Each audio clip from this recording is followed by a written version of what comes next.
7 देखो, question number 7 में इसने क्या बोला है, a man buys 11 lemons for ₹10। ठीक है, तो CP ऑफ 11 लेमन्स कितना हो गया, ₹10। मुझे कैसे पता लगा CP है, जब कोई चीज़ आप खरीद रहे हो तो आपके लिए CP होगा, कॉस्ट प्राइस। ठीक है, a man buys 11 lemons for ₹10 sells 10 lemons for 11। SP of 10 lemons कितना हो गया, ₹11। ठीक है, जब आप कोई चीज़ बेचोगे तो आपके लिए SP होगी। अब ध्यान दो, CP कितना है 11 लेमन का, इतना। SP कितना है 10 लेमन का, इतना। इसने बोला हमें निकालना है गेन परसेंट। हमें क्या निकालना है, गेन परसेंट। अब ध्यान दो, अगर 10 लेमन हमने बेचे हैं तो हमें 10 लेमन का कॉस्ट प्राइस पता होना चाहिए। तो 11 का पता है, तो CP ऑफ 1 लेमन कितना होगा, ये होगा मेरा ₹10/11। ऐसे निकालते हैं भाई। तो CP ऑफ, फिर निकाल लेंगे किसका, हमें किसका निकालना है, 10 का। 10 लेमन कितना होगा, ये हो जाएगा मेरा 10/11 मल्टीप्लाई 10, ये हो जाएगा मेरा। ठीक है, इसको यहाँ लिख देता हूँ, 10/11 मल्टीप्लाई 10 कितना हो गया, ये हो गया मेरा 100/11। यहाँ पे रुपीज़ लगा दो। समझ में आया। देखो, अगर मैं कहूँ एक मैंगो 10 रुपये का है तो 2 मैंगो कितने के होंगे, आप बोलोगे 2 × 10 = 20। लेकिन अगर मैं बोलूँ 2 मैंगो, इसको भूल जाओ, इस वाले को भूल जाओ थोड़ी देर के लिए, मैं बोलूँ 2 मैंगो 20 रुपये के हैं। ठीक है, तो बताओ 3 मैंगो कितने के होंगे। तो आप क्या करेंगे, पहले आपको एक मैंगो का प्राइस निकालना पड़ेगा। आप बोलोगे 20/2, 20 मैंगो 2 रुपये के, तो एक मैंगो कितने का हो गया, 10 रुपये का हो गया। जब एक मैंगो आपको पता चल गया 10 रुपये का है, तो आप बोलोगे अब निकाल दूंगा 3 मैंगो, तो 3 × 10 = 30। तो उसी तरीके से 11 लेमन कितने के, 10 के, तो एक लेमन कितने का होगा, 10/11 का। 10 लेमन कितने के होंगे, फिर जो भी 10 से मल्टीप्लाई कर देते हैं, जैसे हमने यहाँ पे 3 से मल्टीप्लाई करा है। ठीक है, इस तरीके से 8th क्लास में हो ये तो आता होगा और आना चाहिए।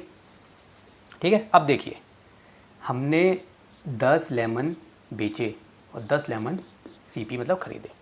तो अब हम निकाल देंगे, क्योंकि मैंने आपको बताया था जब भी आपको प्रॉफिट या लॉस निकालना है तो जितना आपने बेचा है, कोई चीज़ अगर आपने 2 बेची है तो 2 का CP होना चाहिए। अगर आपने 10 बुकें बेची हैं तो 10 बुक का CP आपके पास होना चाहिए। आपने 20 मैंगो बेचे हैं तो 20 मैंगो का CP होना चाहिए। अब देखिए, अब गेन निकालेंगे, क्योंकि इसने बोला गेन परसेंट निकालो, इसका मतलब गेन ही हुआ है, सोचने की ज़रूरत ही नहीं है।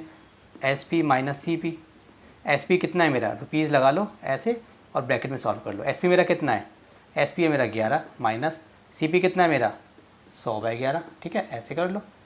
ठीक है, तो इसके नीचे 1 हो गया, तो कितना हो गया, ये 11 LCM आ गया, तो 11 ब्रैकेट माइनस 100 ब्रैकेट। तो यहाँ पे डाल दीजिए, क्या आएगा, यहाँ पे 11 का टेबल पढ़ेंगे हम 11 बार तो आएगा, 11 का पढ़ेंगे 1 बार। ठीक है, ऐसे रुपीज़ चल रहा है यहाँ पे, रुपीज़। ठीक है, तो मेरा गेन कितना आ गया, गेन मेरा आ गया रुपीज़, देखिए रुपीज़, 1 सेकेंड, गेन आ गया मेरा रुपीज़ 121। 11 को 11 से मल्टीप्लाई करोगे 121 आएगा, माइनस में 100/11, इस तरीके से। ठीक है, इसको और सॉल्व करो तो गेन कितना आएगा, रुपीज़ 21/11। ये मेरा गेन आ गया। अब जब मेरा गेन आ गया तो मैं निकाल दूंगा गेन परसेंट, सिंपल है। चलो इसको रब करता हूँ, 21/11 मेरा गेन आया। अब देखो मैं गेन परसेंट कैसे निकालूंगा,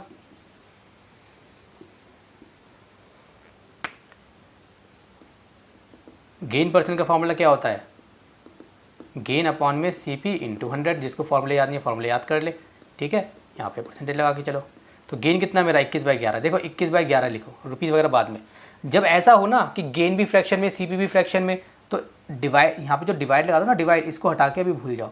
सिंपल तरीका बताता हूँ, डिवाइड लगाओ। ये किससे डिवाइड करना है, ये पूरा गेन है, गेन को किससे डिवाइड करना है, CP से। CP कितना है मेरा, अब CP किसका चाहिए होगा, हमें CP हमें चाहिए होगा किसका, 10 का, क्योंकि 10 की बात चल रही थी।